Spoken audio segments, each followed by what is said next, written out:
कितने करीब मेरे साईं। जय साईं राम।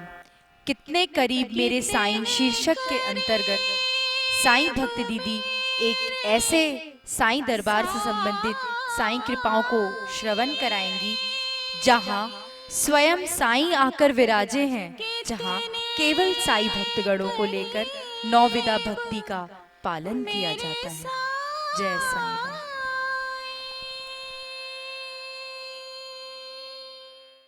राम। ओम साईनाथाय नमः। मेरे बाबा के प्रिय भक्तगण, आप सभी को मेरा साईं राम। और मेरे जो एपिसोड आप सभी देखते हैं, जिन्होंने मुझे कमेंट्स दिए हैं, मेरा उत्साह बढ़ाया है, उन सभी को बहुत बहुत धन्यवाद। आशीर्वाद आप सबका कल्याण हो। आज शारदेय नवरात्रि 2020 के बैठकी है और इस उपलक्ष्य में हम सभी को बधाई कह रहे हैं कि हम साईं माँ से प्रार्थना करते हैं कि हे साईं माँ, आप सभी भक्तगणों को और भारतवर्ष के प्रत्येक इंसान को स्वस्थ रखिए, यहाँ से कोरोना हटा दीजिए। तो बाबा के प्रिय भक्तगण, मैं अब जो निजी ज़िंदगी की घटना सुना रही हूँ, उसी में जो शेष था उसको आज सुना दे रही हूँ कि यह घटना 2006 की है। उस समय मेरी बहू जब शादी होके नहीं आई थी, बिलासपुर हॉस्टल में रहकर पढ़ाई कर रही थी और एक दिन वो हॉस्टल संचालिका के साथ, उनके परिवार के साथ शिरडी बाबा के दर्शन करने चली गई। उस समय वो साईं बाबा को ठीक से जानती भी नहीं थी। बाबा के दर्शन करके समाधि स्थल पर जब उन्होंने दर्शन किया उन लोगों ने, और वो जब लौट रही थी, तो जैसे ही वो लौटने के लिए मुड़ी, उसी समय पीछे से वहाँ के पुजारी जी ने आवाज़ लगाई, ए पोरगी, ए पोरगी। 2 बार उन्होंने आवाज़ लगाई। वो उसने मुड़कर देखा कि किसको बुला रहे। सारे भक्तों ने मुड़कर देखा, पर पुजारी जी की नज़र मेरे बहू के ऊपर और हाथ में एक नारियल। तो सारे भक्तगण हाथ फैलाए खड़े थे कि वो नारियल उन्हें मिले, पर जब पुजारी जी ने नारियल फेंका तो सीधे बहू के हाथ में आया। उस समय भी वो समझ नहीं पाई थी कि ये साईं का कोई संकेत था, क्योंकि वो साईं के इतने निकट थी नहीं। पर ठीक 2 वर्ष पूर्व जब उसकी शादी तय हो गई और वो भी साईं के दरबार में, तब वो ये जान पाई कि बाबा ने पहले ही संकेत दिया था कि तू तो मेरे ही पास आ रही है। अब मैं आपको एक और छोटी सी घटना सुना रही हूँ मेरे बहू के विषय में, कि जब वो नई नई शादी होके आई और वो देखती रहती थी, मैं गृह कार्य करती थी, मैं दरबार का काम करती थी, वो सब अच्छे से देखती रहती थी, सीखने की कोशिश करती थी। तो एक दिन की बात है, मैं एक भक्त के घर उद्घाटन, मकान के उद्घाटन में जाना था मुझे और कलश स्थापना करना था। तो मैंने बहू से कहा कि देखो, मेरे को अभी जाना है और इस समय बाबा के स्नान का समय है, दिन के 10:30-11 बजे की बात है। मैंने कहा मैं लौट के आऊँगी और फिर बाबा का स्नान कराऊँगी, आज देरी हो जाएगी। तो बहू ने कहा कि माँ, अगर आप हाँ कर दो तो मैं स्नान करा दूँ। तो मुझे बहुत खुशी हुई कि उसने मुझे इस तरह से कहा कि हाँ, उसकी इच्छा है यहाँ सब करने की। मैंने खुशी खुशी से कहा हाँ बिल्कुल तुम करना, मैं लौट के आती हूँ। जब मैं लौट कर आई, करीब 1 घंटे बाद ही मैं लौट कर आ गई, तब मैंने देखा कि बहुत सुंदर दरबार सजा था। सब सारे फ़ोटो मूर्तियों में फूल लगे हुए थे। बहुत अच्छी खुशबू भी आ रही थी अगरबत्ती की। मगर बहू पर नज़र पड़ी तो मैंने क्या देखा कि वो बहुत रो रही है, पपक पपक कर रो रही है। मैं घबरा गई कि उसे कहीं चोट वोट तो नहीं लग गई। मैंने बार बार पूछा कि क्या हुआ, तुम इतना क्यों रो रही हो, बताओ तो कुछ। वो बता ही नहीं पा रही, वो रोती जा रही। तो मैंने बहुत उसके ऊपर हाथ फेरा और मैंने बहुत अच्छे से उसे बोला कि बोलो, कोई घबराने की बात नहीं, क्या हुआ है। तब उसने वो चुप हुई और बोली माँ, मेरे हाथ से साईं बाबा की मूर्ति टूट गई। उसने गोदी में रखे बाबा को उठाया, दिखाया कि ये मूर्ति टूट गई। और मुझे मालूम है कि बाबा आपके लिए कितने प्रिय हैं, कि आपके दिल को बहुत दुख होगा, आपके मन में बहुत दुख होगा, इसलिए मैं रो रही हूँ। तब मैंने कहा कि इसमें तुम क्यों इतना रो रही हो, टूट गए हैं बाबा तो मैं भी चिकित्सा करती हूँ। बाबा 2 भाग में हो गए थे, नीचे का अलग ऊपर का अलग। मैंने वहाँ एक फेविक्विक टाइप का कोई चीज़ उसको लगाया और बाबा को जोड़ दिया। जोड़ने के बाद मैंने चंदन का लेप किया वहाँ पर और मैंने बहू को समझाया, देखो बाबा तो ठीक हो गए।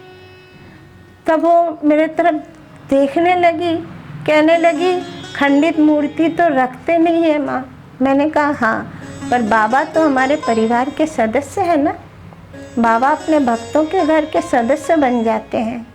तो जैसे हमारे घर के सदस्यों को अगर हाथ पैर कुछ भी टूट जाए तो हम फेंक के तो नहीं आते नदी में, चिकित्सा करते हैं ना। ठीक उसी तरह देखो मैंने बाबा की चिकित्सा की, अब बाबा बिल्कुल ठीक हो गए। फिर मैंने उन्हें वस्त्र पहनाया और उनके आसन में उनको रख दिया। तब उसके मुंह में मुस्कुराहट देखा मैंने, मुझे बहुत अच्छा लगा। अब मैं एक घटना जो मैंने कहा था कि आगामी एपिसोड ज़रूर देखिएगा, वो मैं आपको सुनाने जा रही हूँ कि विवाह के 2 वर्ष बीत गए और घर में कोई संतान की उपलब्धि नहीं हुई। पर ये लेकर मैं कभी परेशान हुई नहीं और न मैंने उन लोगों को कुछ कहा। पर मेरे बेटे बहू बहुत परेशान रहते थे, पर बाबा हमेशा हमारे साथ है। मई के महीने की बात है, वो अपने भाई के विवाह उत्सव में गई थी, मेरा बेटा भी साथ में गया था और ये 2009 की बात है। और उसे छोड़कर मेरा बेटा आया और गर्मी का दिन था। बाहर वाले हॉल में कूलर फिट और उस कूलर के नीचे मेरे पति भी वहीं उस बाहर के हॉल में नीचे सोते थे। मेरा बेटा भी वहीं सोने लगा क्योंकि अभी अपने कमरे में नहीं सो रहा था, वो बाहर के हॉल में एक ही कूलर के नीचे दोनों बाप बेटे सोते थे। मैं अपने कमरे में अपने पलंग पर सोती थी क्योंकि मुझे कूलर की ज़रूरत नहीं पड़ती थी। तो एक दिन की बात है, सुबह 4 बजे करीब मेरी नींद टूट गई और मैं उठकर बैठ गई। मुझे ऐसा आभास हुआ कि मेरे पलंग के सामने कोई है। तो मैंने देखा कि मेरी माँ सफ़ेद साड़ी में, सफ़ेद वस्त्र मतलब सफ़ेद साड़ी में माँ खड़ी है और मुझे देख देख कर मुस्कुरा रही है। मेरी स्वर्गवासी माँ जो मुझे बहुत ज़्यादा चाहती थी, जो मेरे बिना रह नहीं सकती थी। और मैं आपको बता दूं कि जिस दिन माँ की मृत्यु हुई उसके एक दिन पहले माँ ने मुझे टेलीफोन करके कहा कि बेटा अपनी माँ को देखने की इच्छा भी नहीं होती है, एक बार तो आओ मुझे देख के जाओ। पर मैं अपने सासू माँ को लेकर रहती थी, उनको कहाँ छोड़ के जाऊँ, कैसे जाऊँ, मैं नहीं जा पाई। और माँ की मृत्यु हो गई, अंतिम मुलाकात हो नहीं पाई। पर कहते हैं कि अंतिम समय जो मन में इच्छा है, हमारे साईं सच्चरित में भी लिखा हुआ है कि अंतिम समय जो इच्छा होती है पूर्व दूसरे जन्म में वही इच्छा पूरी होती है। इसीलिए अंतिम समय ईश्वर का नाम जो लेते हैं हमेशा लेते रहना चाहिए, ताकि अंतिम समय उसकी आदत पड़ जाए। और फिर जब मृत्यु होती है तो भगवान और भक्त एक दूसरे में विलीन हो जाते हैं। पर शायद हमारी माँ तो इतनी भक्त थी बाबा की, पर शायद अंतिम समय वो मुझे ही याद कर रही थी। ये मुझे तब पता चला जब उस दिन की घटना जो मैं आपको सुना रही हूँ कि प्रातः 4 बजे मेरी नींद खुल गई और मैंने देखा कि माँ खड़ी है, माँ मुस्कुरा रही है। मुझे बहुत अच्छा लगा, ना मुझे डर लग रहा था ना कुछ।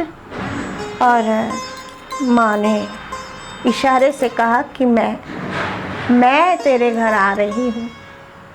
ये मुझे उनने अच्छे से संकेत इशारा करके कि मैं तेरे घर आ रही हूँ, इतना कहकर वो वहाँ से निकलकर हॉल रूम में आई। मैं भी पीछे पीछे देख रही थी। हॉल रूम में मेरे बेटे के माथे पर हाथ रखा और खिड़की से वो गायब हो गई।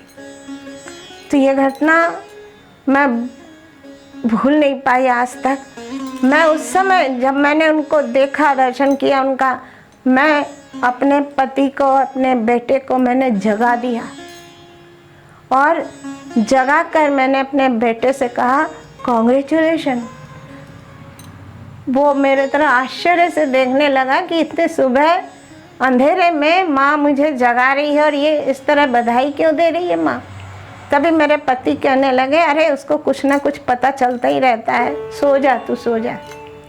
हमने कहा नहीं, अब सोने की बात ही नहीं है, खुशखबरी है कि अब मेरी माँ जो है इस घर में बिटिया बन के आ रही है। उन लोगों ने किसी ने कुछ विश्वास नहीं किया। उसके बाद देखिए मेरी बहू आई, शादी आदि निपटा के, भाई के शादी से फुर्सत होके वो आई और जुलाई के महीने से वो गर्भवती हो गई। उसके बाद बाबा की कृपा से 26 फरवरी सन 2010 बहुत सुंदर एक बिटिया हुई।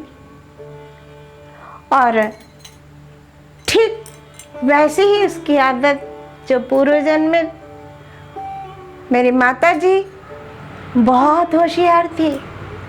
उन्होंने MA BA 3 MA सब मेरिट में पास हुई थी।